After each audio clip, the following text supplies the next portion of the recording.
Alright, so in this video we are going to solve a question around combustion analysis. So we have 1.5 gram of an organic compound that contained only carbon, hydrogen and oxygen, and it had a relative molecular mass of 90.04, and it was combusted in excess oxygen. And afterwards 1.47 gram of carbon dioxide and 0.3 gram of water were formed. So we want to calculate the empirical formula of the compound, and then want to deduce the molecular formula of the compound. Right. So in questions like this, what we want to do is that we want to start by finding the masses of the constituent atoms of the compound. So we are told that a compound contains carbon, hydrogen, and then oxygen. So we want to find the respective masses of these compounds. Now we have ideas to use to find the masses of carbon and hydrogen, because we are told the mass of carbon dioxide and the mass of water that were formed, and so we can use this information to determine the mass of carbon and hydrogen formed. So let's check that out. So we were told that the mass of carbon dioxide is 1.47 grams.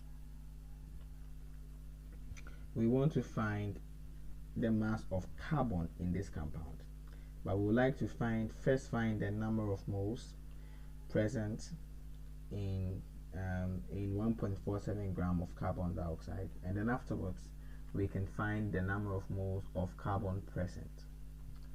So we find the number of moles of carbon dioxide.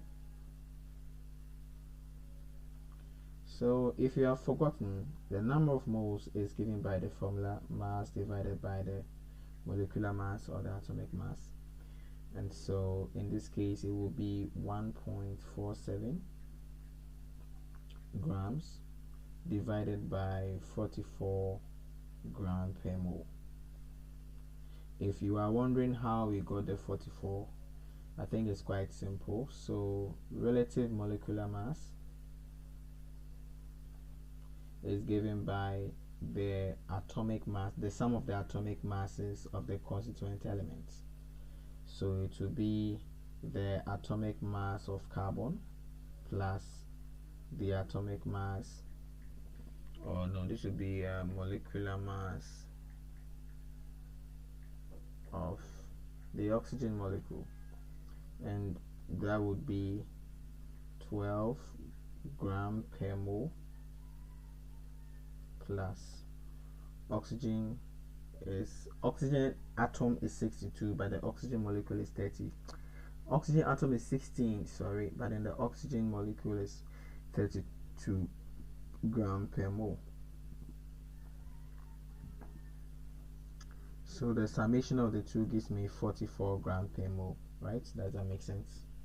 So now I have 1.47 gram divided by 1.47 gram divided by 44 gram per mole.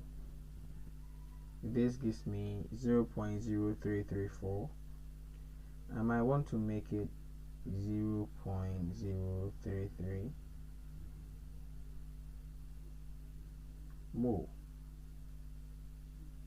because grams cancels grams, right? So then the number of moles of carbon dioxide is 0.033 mole. I'm interested in finding the number of moles of carbon in this compound. Now we can see that the ratio of elements in this compound is 1:2. That is 1 of carbon against 2 of oxygen in the formation of the 0.033 mole of carbon dioxide. And so for me to find that carbon, for me to find the mass of, the number of moles of carbon, it will be the same as the number of moles of the whole carbon dioxide compound.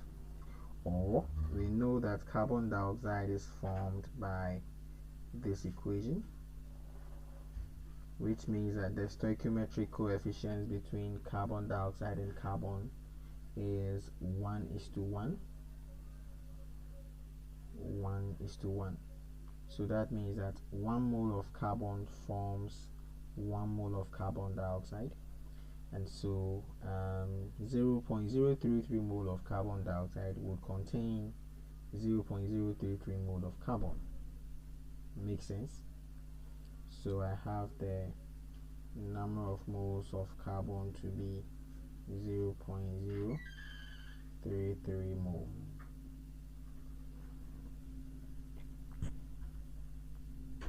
But what I want to find is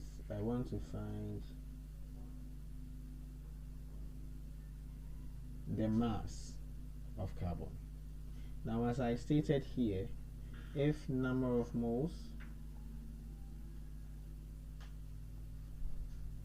so remember we are going to use this whole formula again.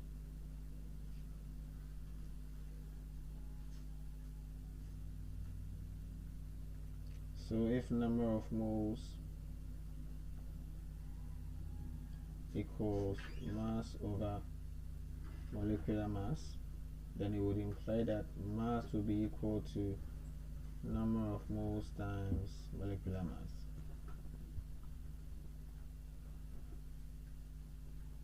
So the mass of carbon will be equal to 0.033 mole times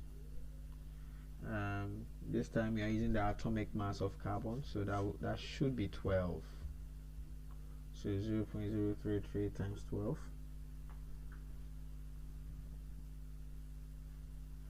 that is 0.396 grams. 0.396 grams. So this is the mass of carbon in the compound. Now let's do the same process for hydrogen.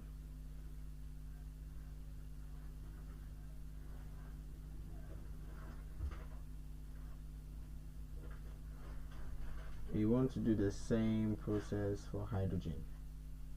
So the mass of water produced was 0.3 grams. We want to, so then the relative molecular mass of water is equal to the atomic mass of hydrogen is 1, so there are 2 of them, so this plus 16, which is the atomic mass of oxygen, and that gives me 18 gram per mole. Got that? So the number of moles of water would be equal to the mass, which is 0.3 gram, divided by 18 gram per mole. Grams cancels grams once again, and 0.3 times divided by 18, 0.3 divided by 18 also gives me 0.0167. So 0.0167 mole. But then in this case, if we want to find the number of moles of hydrogen, we can see that 2 atoms of hydrogen combines to make the 1 mole of water. So the number of moles of hydrogen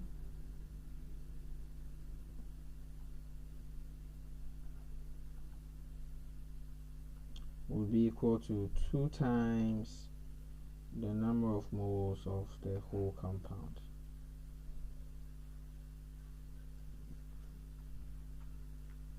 So 2 times 0.0167, and that gives me 0.0334 mole. The mass would be the same because the atomic mass of hydrogen is 1. Actually 1.008, but let's assume it's 1. And so the mass would also be the same. It would be 0.0334 grams. Right.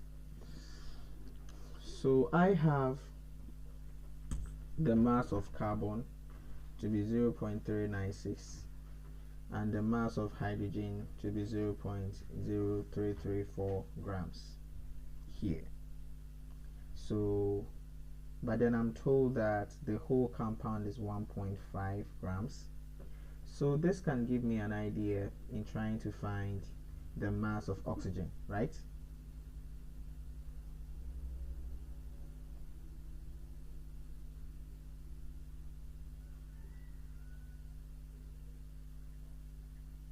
So then the mass of oxygen will be equal to 1.5 grams minus the mass of carbon minus the mass of hydrogen. This should be equal to 1.5 grams minus, what's the mass of carbon? 0.396 grams minus 0.0334 grams. 1.5 minus 0.396 minus 0.0334.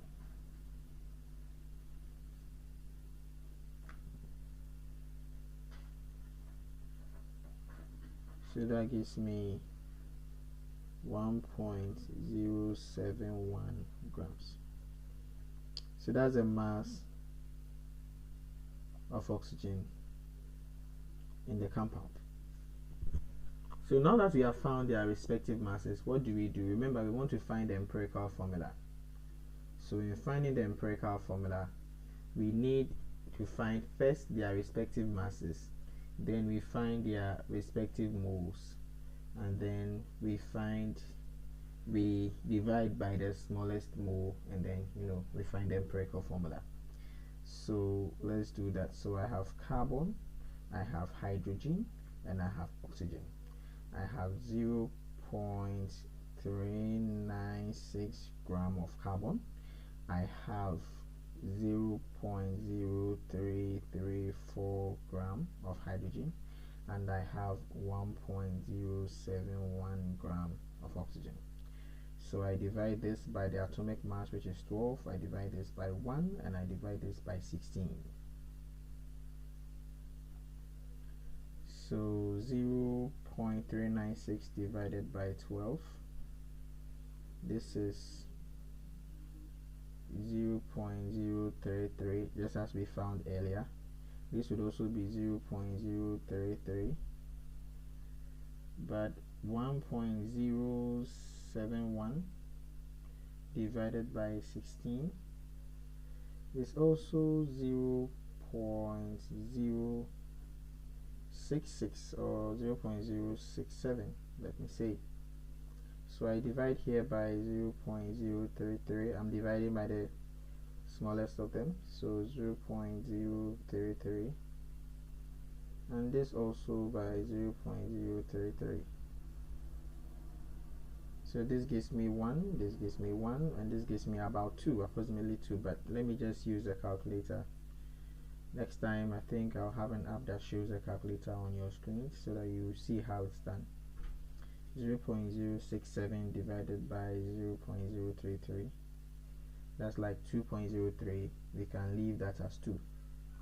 So the empirical formula, let me not go too down.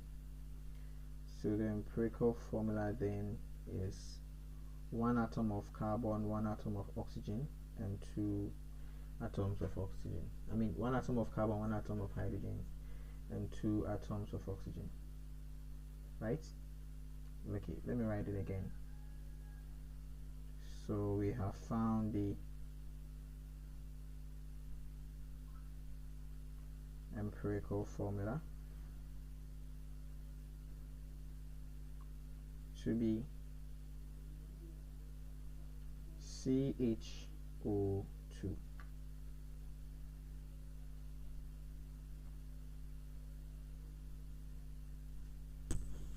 Now let's go on ahead and find the molecular formula.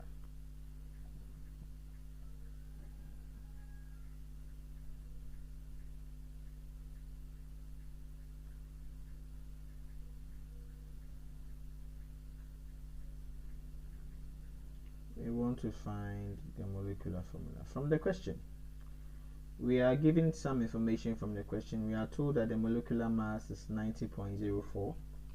What we do to find the molecular formula is that we have to find the empirical mass, divide the molecular mass by the empirical mass, and multiply through the empirical formula by the result that we got.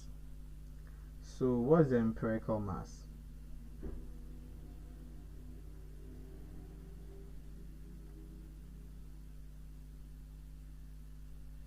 So the empirical mass is a sum of all the atomic masses of the constituent elements.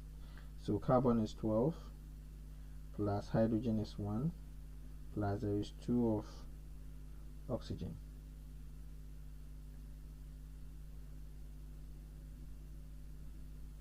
So this gives me 12 plus 1 plus 32.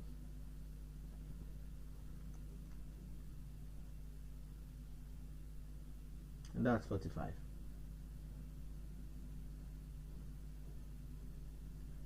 So 45 gram per mole.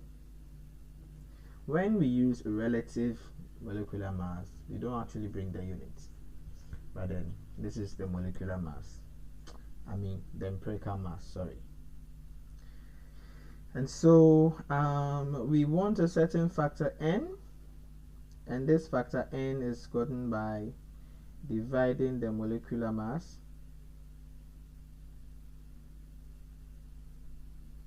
by the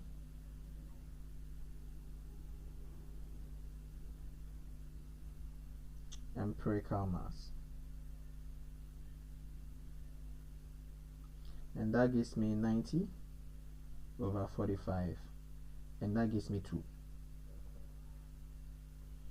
So that tells me that I will multiply the empirical formula, which is CHO2, by 2.